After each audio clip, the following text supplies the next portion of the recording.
great-grandfather had a small literary magazine in Hungary.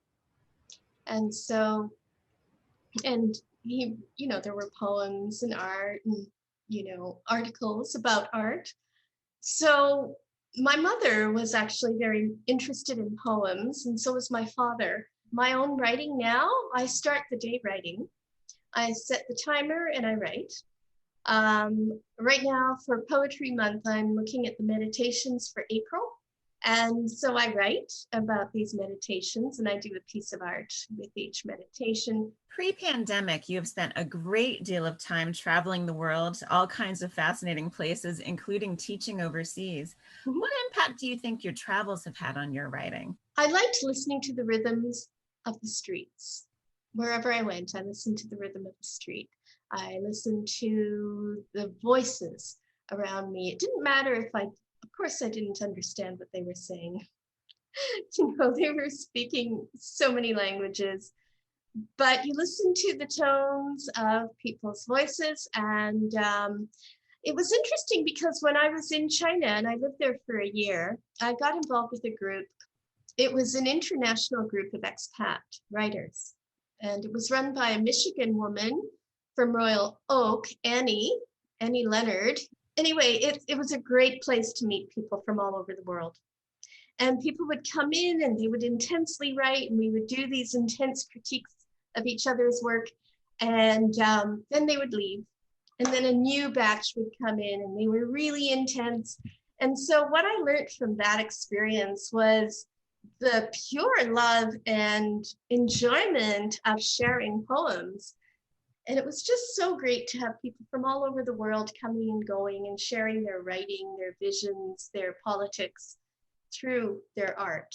How did the idea for this collection come about? Oh boy, this is a long story. I was a waitress. I was a waitress in New York in 1973, and I was hired to work on a banquet.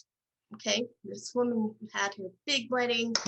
I think it was her 6th wedding. She was a restaurant owner and she had many connections, and there was this huge party and this huge cake.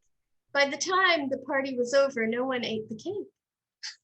So we just kind of divvied it up and went on our merry way. But on the way out, I looked in this dirty doorway and there was the top of the cake with the bride and groom on it in perfect condition, but it was surrounded by cigarette butts and gum wrappers and beer bottles. And I thought, there's a story there. If anyone walked past this, they'd be wondering.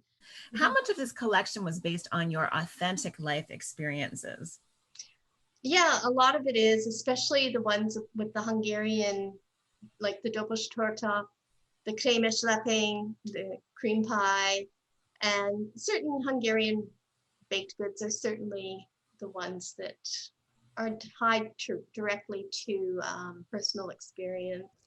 I've never had the privilege of going to Hungary, but I can imagine the cafe culture. Oh, yeah. The idea of stopping into somewhere that smells amazing. And sitting down and taking a pause in life, and that being a part of the rhythm of people's day. Did that inform your work to a certain extent? Most certainly did. Yeah, sütemény or baked goods are considered a food group in Hungary. We had to have a cake break every day. And so we would go to the cafes and we'd sit under the trees and there was somebody playing the violin and they were lovely. My sister and I went back in 2014 and we would go to the cafes and we noticed that businessmen would come in and rather, you think, oh, well, you have a drink after work. Nope, these guys would have a piece of cake and not just one piece of cake. They'd have 2 or maybe 3 pieces with a good coffee and maybe a whiskey chaser. And yes, it was part of their life. And for some reason, they all looked very slim and trim. I don't know.